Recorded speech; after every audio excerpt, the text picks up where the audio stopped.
दोस्तों नमस्कार, ये है मार्गदर्शन फॉर सिविल सर्विसेज। मैं अनुराग चौधरी। दोस्तों, भारतीय संविधान और राज्य व्यवस्था के महत्वपूर्ण प्रश्नों के अध्ययन के क्रम में इस वीडियो में प्रस्तुत है भारतीय संविधान की प्रस्तावना या उद्देशिका से संबंधित महत्वपूर्ण तथ्य और जानकारी, जो आपके आगामी परीक्षाओं के लिए बहुत ही उपयोगी है। तो आइए शुरू करते हैं भारतीय संविधान की प्रस्तावना या उद्देशिका से संबंधित महत्वपूर्ण तथ्य। दोस्तों, सबसे पहले भारतीय संविधान की उद्देशिका या प्रस्तावना को पढ़ते हैं। तो भारतीय संविधान की उद्देशिका जो है इस तरह से है कि हम भारत के लोग भारत को एक संपूर्ण प्रभुत्व संपन्न समाजवादी पंथनिरपेक्ष लोकतंत्रात्मक गणराज्य बनाने के लिए तथा उसके समस्त नागरिकों को सामाजिक, आर्थिक और राजनैतिक न्याय, विचार, अभिव्यक्ति, विश्वास, धर्म और उपासना की स्वतंत्रता, प्रतिष्ठा और अवसर की समता प्राप्त कराने के लिए तथा उन सब में व्यक्ति की गरिमा और राष्ट्र की एकता और अखंडता सुनिश्चित करने वाली बंधुता बढ़ाने के लिए दृढ़ संकल्प होकर अपनी इस संविधान सभा में दिनांक 26 नवंबर 1949 मिति मार्गशीर्ष शुक्ल सप्तमी संवत 2006 विक्रमी को एतद द्वारा इस संविधान को अंगीकृत, अधिनियमित और आत्मार्पित करते हैं। तो जब हम संविधान की प्रस्तावना पढ़ते हैं तो इससे कई चीज़ें स्पष्ट होती हैं, उनको हम आगे देखेंगे और ये भी जानेंगे कि किस तरह के प्रश्न यहाँ से परीक्षाओं में पूछे जाते हैं। दोस्तों, उद्देशिका या प्रस्तावना संवैधानिक संरचना के ढांचे और दर्शन की अभिव्यक्ति है, जिसकी झलक पूरे भारतीय संविधान में दिखती है। कोई भी प्रस्तावना या प्रियम्बुल चाहे किसी बुक का हो, वो उसमें ये दर्शाया जाता है कि उस पुस्तक में कौन से विचार और दर्शन निहित हैं। उसी तरह हमारी उद्देशिका भी ये दर्शाती है कि हमारे संविधान में कौन कौन से विचार और दर्शनों की अभिव्यक्ति हुई है। तो आइए शुरू करते हैं जो भी महत्वपूर्ण तथ्य हैं इससे, यानी प्रस्तावना से संबंधित। दोस्तों, हमारे संविधान की जो प्रस्तावना है ये पंडित जवाहरलाल नेहरू द्वारा प्रस्तुत उद्देश्य संकल्प में जो वर्णित आदर्श हैं उनको ही संविधान की उद्देशिका में शामिल किया गया है। तो उद्देश्य प्रस्ताव आप जान लीजिए किसके द्वारा प्रस्तुत किया गया। तो उद्देश्य प्रस्ताव ये पंडित जवाहरलाल नेहरू के द्वारा संविधान सभा में दिनांक 13 दिसंबर 1946 को ये उद्देश्य प्रस्ताव जवाहरलाल नेहरू द्वारा प्रस्तुत किया गया था। और ये जो उद्देश्य प्रस्ताव है इसको संविधान सभा द्वारा, याद रखिएगा, 22 जनवरी 1947 को अंगीकार किया गया था। और संविधान में जो हमारा उद्देशिका है, हमने पहले ही बताया कि उद्देशिका या प्रस्तावना पंडित जवाहरलाल नेहरू द्वारा प्रस्तुत उद्देश्य संकल्प में जो आदर्श हैं उनको ही संविधान की उद्देशिका में शामिल किया गया है। भारतीय संविधान की उद्देशिका में एक बार दोस्तों 42वें संविधान संशोधन के द्वारा इसमें संशोधन किया गया है और 3 शब्द इसमें जोड़े गए हैं जो आपको याद रखना चाहिए: समाजवादी, पंथनिरपेक्ष और अखंडता। ये 3 शब्द 42वें संविधान संशोधन द्वारा जोड़े गए हैं 1976 में। और अभी तक हमारे संविधान की प्रस्तावना में केवल एक बार संशोधन किया गया है। दोस्तों, संविधान की जो प्रस्तावना है इसको संविधान की कुंजी कहा जाता है। प्रस्तावना को संविधान की कुंजी कहा जाता है। संविधान की कुंजी, कुंजी का मतलब ये है कि जिससे दरवाज़ा या ताला खुलता है। तो हमारा संविधान जो है उसको जानने के लिए अगर हम प्रस्तावना पढ़ते हैं तो ढेर सारी चीज़ें स्पष्ट होती हैं कि हमारे संविधान में जो विचार हैं, दर्शन हैं, उद्देश्य हैं, वो इस प्रस्तावना में शामिल हो जाते हैं। दोस्तों, प्रस्तावना हमारा संविधान का अंग है। प्रस्तावना जो है ये संविधान का अंग है, लेकिन कानूनी तौर पर उसका भाग नहीं माना जाता है। और प्रस्तावना के अनुसार दोस्तों, संविधान की जो संपूर्ण शक्तियां हैं उसका स्रोत कौन है, आप बताइए। संविधान की शक्तियों का जो स्रोत है, ये प्रस्तावना के अनुसार ये भारत की जनता है। और संविधान जो है ये भारत की जनता द्वारा बनाया गया है प्रतिनिधियों के माध्यम से, और ये पुनः भारतीय जनता को ही समर्पित और अर्पित किया गया है।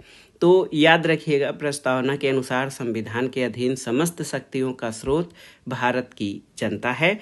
और इसमें जब हम अपना संविधान शुरू करते हैं, we the people of India, हम भारत के लोग, तो इससे स्पष्ट होता है कि इस संविधान का निर्माण हम भारतीयों द्वारा भारतीयों के लिए ही किया गया है। और इससे भारतीय लोगों की ये संप्रभुता या सर्वोच्चता इस संविधान में स्पष्ट होती है कि जो संप्रभुता का स्रोत है संविधान का, वो भारत के लोग हैं।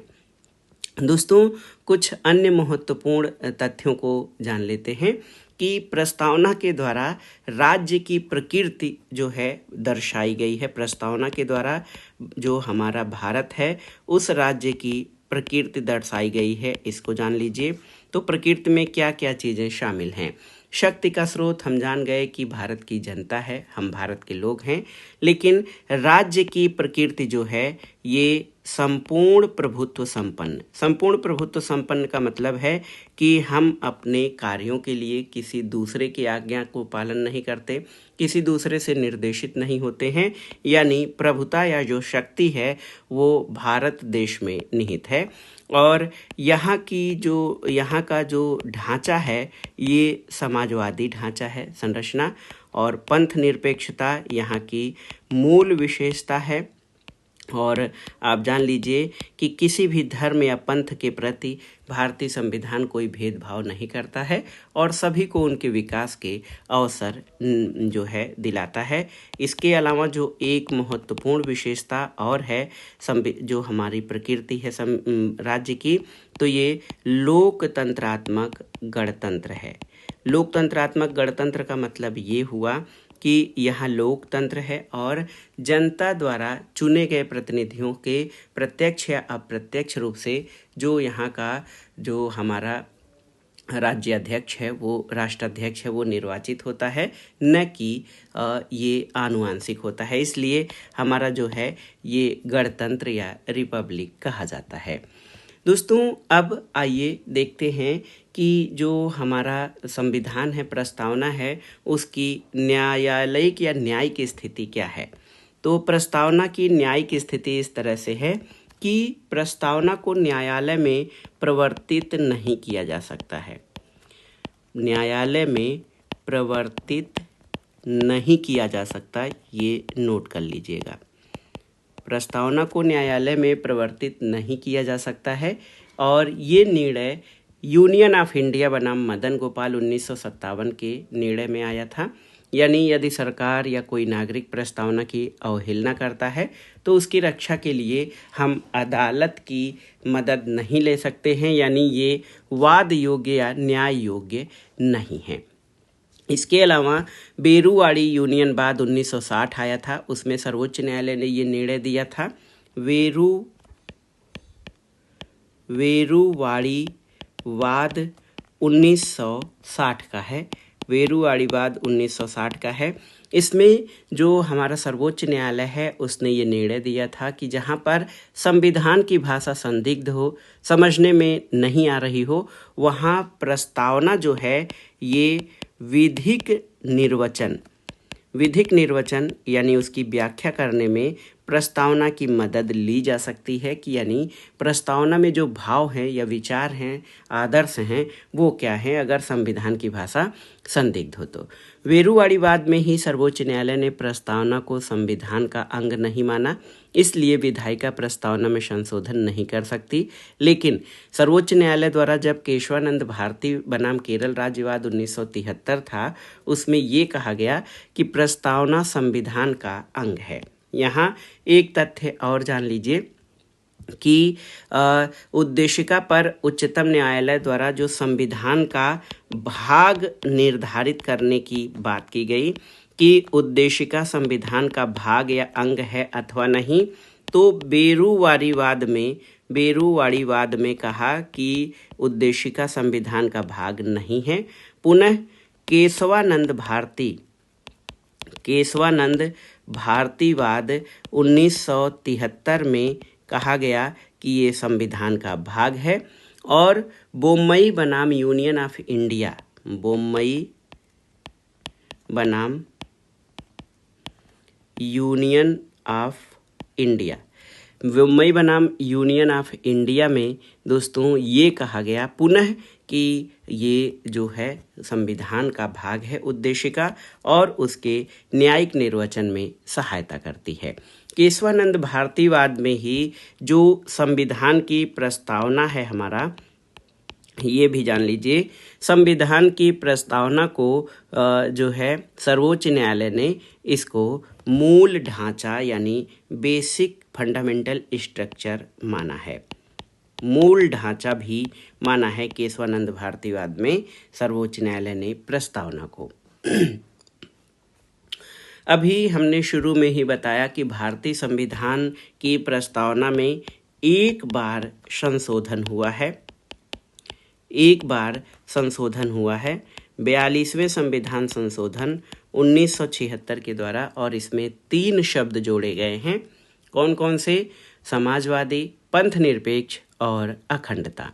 तो संसद संविधान के मूल ढांचा में कोई भी नकारात्मक संशोधन नहीं कर सकती है, और स्पष्ट है कि संसद वैसा संशोधन कर सकती है जिसमें मूल ढांचे का विस्तार और इसका मजबूतीकरण होता है, लेकिन कोई नकारात्मक परिवर्तन जो है ये संसद प्रस्तावना में नहीं कर सकती है।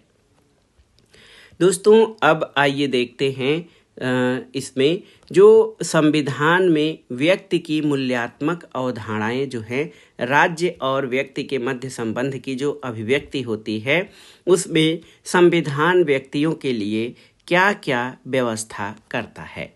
तो भारत के संविधान की प्रस्तावना में जो है, आप जान लीजिए, 3 प्रकार के न्याय। कौन कौन से? यहाँ पे मैं केवल न्याय का नाम नहीं लिखूंगा, बोल रहा हूँ। भारत के संविधान की प्रस्तावना में 3 प्रकार के न्याय यानी सामाजिक, आर्थिक और राजनैतिक न्याय। इसके अलावा 5 प्रकार की स्वतंत्रता जो है व्यक्तियों के लिए यहाँ पर व्यवस्था की गई है। विचार अभिव्यक्ति, विश्वास, धर्म और उपासना, ये 5 प्रकार की स्वतंत्रताओं की व्यवस्था की गई है। और इसके अलावा कौन कौन सा है? 2 प्रकार की समानता। कौन कौन सी समानता है? यहाँ पर स्पष्ट कर लीजिए, प्रतिष्ठा और अवसर की समानता।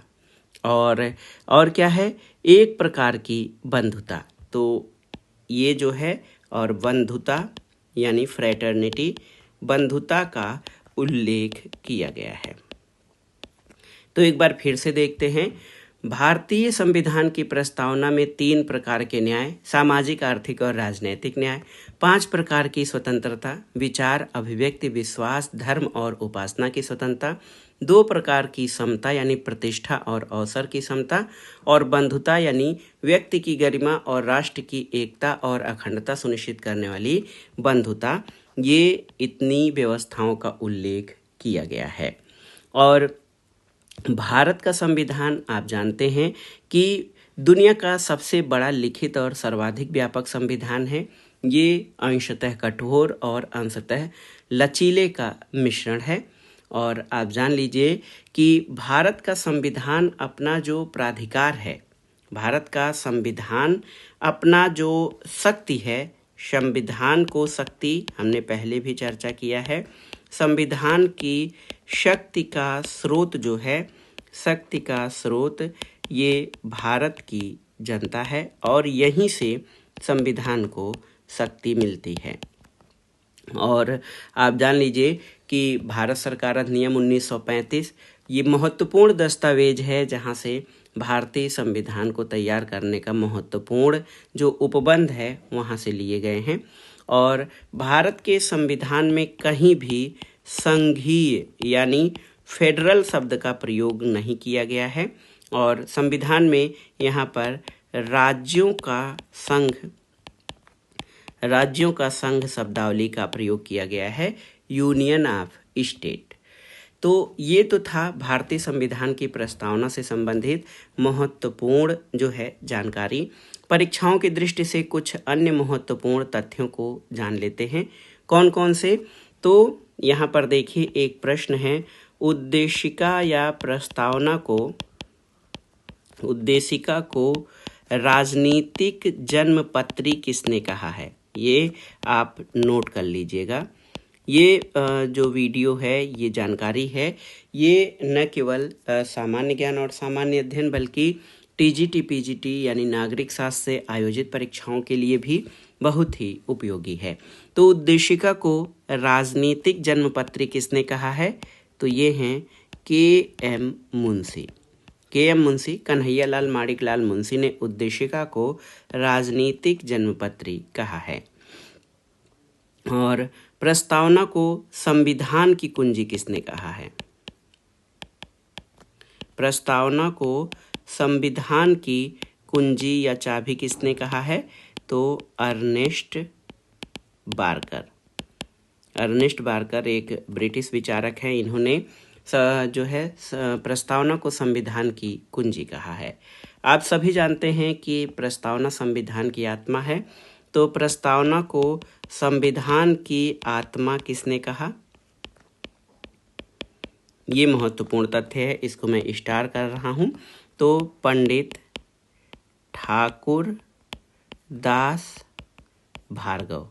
याद रखिएगा, हम लोग हमेशा कहते हैं कि हमारी प्रस्तावना संविधान की आत्मा है, लेकिन प्रस्तावना को संविधान की आत्मा पंडित ठाकुर दास भार्गव ने कहा है। और संविधान को पवित्र दस्तावेज किसने कहा? पवित्र दस्तावेज किन्होंने कहा है? तो डॉक्टर B.R. अम्बेडकर, बाबा साहब डॉक्टर भीमराव अम्बेडकर ने दोस्तों, आप जान लीजिए कि संविधान को एक पवित्र दस्तावेज कहा है। वास्तव में ये पवित्र दस्तावेज है क्योंकि संविधान जो है शासन का, जनता का, इनके संबंधों का परस्पर नियमन करता है और ये लोगों के मूल अधिकारों या उनके मौलिक अधिकारों की रक्षा करता है और जो भी उनको आवश्यक सुविधाएं सरकार से मिलनी चाहिए वो सभी संविधान में वर्णित होती हैं। दोस्तों, संविधान शरीर है। देखिए एक और कथन है, संविधान शरीर है तो प्रस्तावना उसकी आत्मा,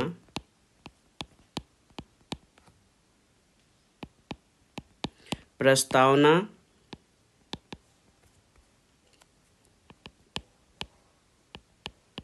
आधारशिला है